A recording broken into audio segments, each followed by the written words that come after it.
Alright, should be live. Oh shit, my fan's on. Just gonna turn that off so it's less background noise. In this video, I'm going to be talking about how I made all of the rope for my scene. So this is a development from my rope shader that I talked about. So first I'm just going to explain how I made most of the rope, and then I'm going to talk about the rest of the rope in terms of modelling and unwrapping, and then I'm finally going to go over texturing as a whole. So if I show you this, as you can see here, if I go along this line here, you can see it looks like there's no seams, which is good. And similarly here, no seams as we go down, which is what I wanted, and I wasn't sure how to do that, so I saw a video by Aramus 3D. I think I'll link it somewhere, and I followed his tutorial and then developed on from it. So first of all, he started off with a cylinder, and then deleted the top and bottom faces, and then just duplicated it loads of times around a circle. But what he did was he deleted them as separate objects and just moved it that way, so the origin point was always in the center, and then he just rotated around.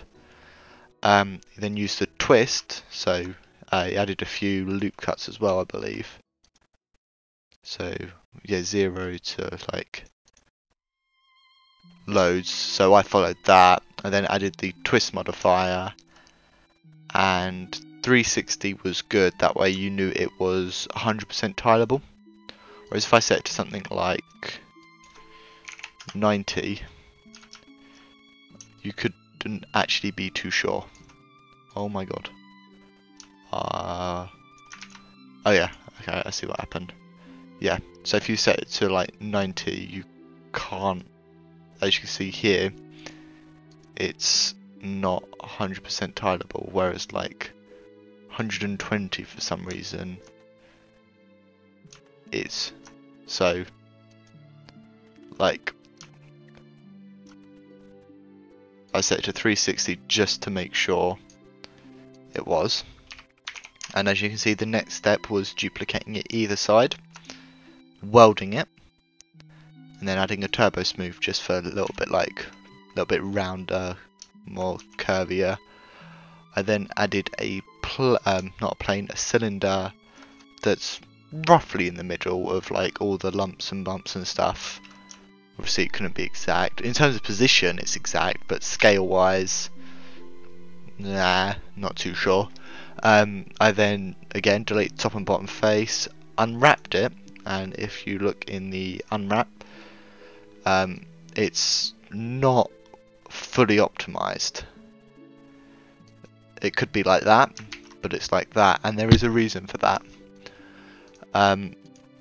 So once it was unwrapped, I then did a projection. So is it there? Alright. So yeah, so projection, which then gave me this. It's not the best. Oh, not just projection. I then baked out a height map and a normal map. The height map wasn't actually for the height detail, it was for my rope shader, but I'll talk about that later. So I baked height and normal, which gave me something like this. As you can see here, it's not the best. It's a few areas where it's flat, and that probably could have been fixed with the just going into like the top view and just like scaling out my cage just a little bit more. Like, that's probably a bit too much. But yeah, you get what I'm saying. Oh my god. I only wanted to go out like that. Like, that would have fixed it. but I didn't actually know until that. However, it doesn't show up that much in the rope, so that's fine.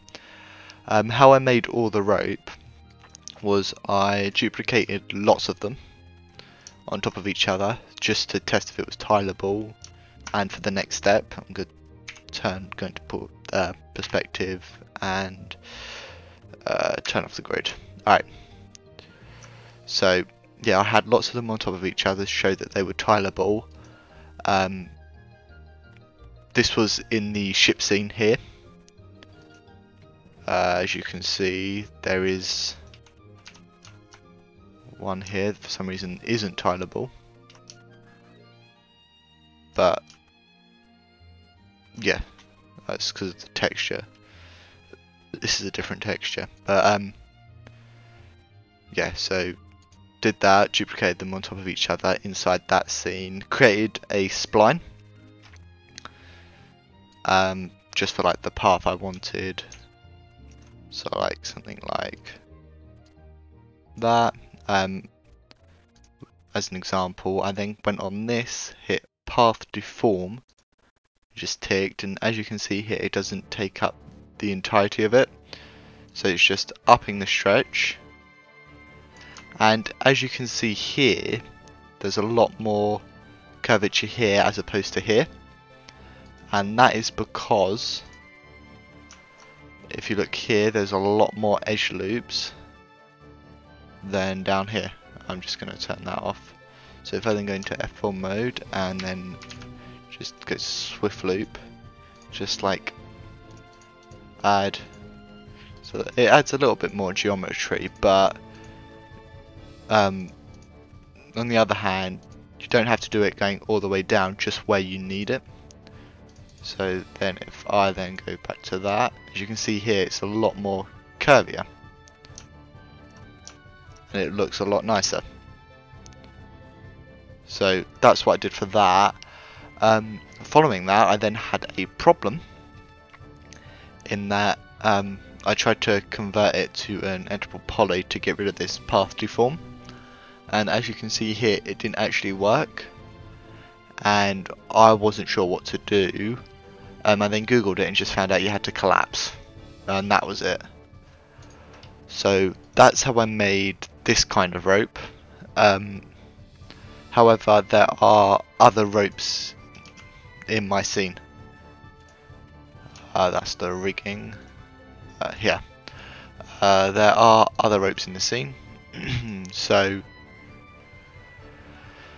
as you can see here, it's not just the splines and stuff. There's these, which are the horizontal rigging, and this wouldn't be tileable. If I can show you here, it's trying to get a good zoom in. It's not tileable, and to combat that, I just made sure that the seam was on the outside of the ship where the player couldn't see it. But as you can see here, you can see all the seams and it looks really nice. So as well as the horizontal ones, there are also rings of rope, spools of rope, anyway, something like that. And if I go into element select, you can just see that they're stacked on top of each other, just to be a little bit more optimized. And again, I think these were also not tileable, maybe.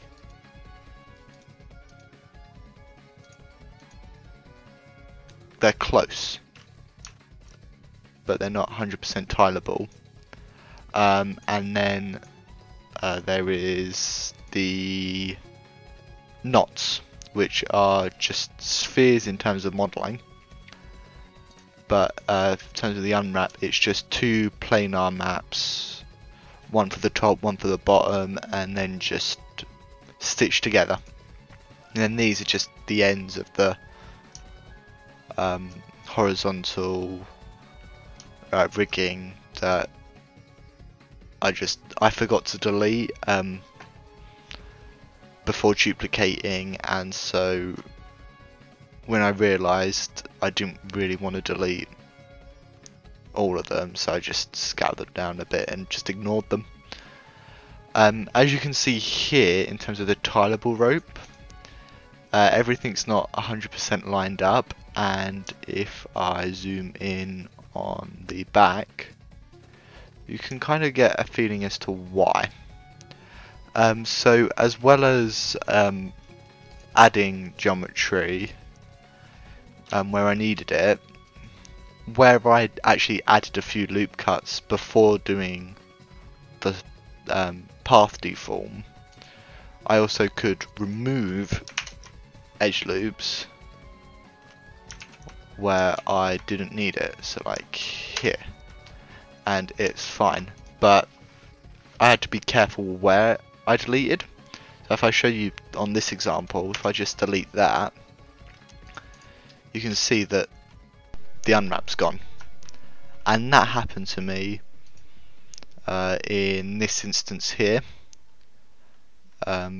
So I had to combat that just by re-unwrapping this in a way, and it's not perfect. You can kind of see seams, but in some areas it does work.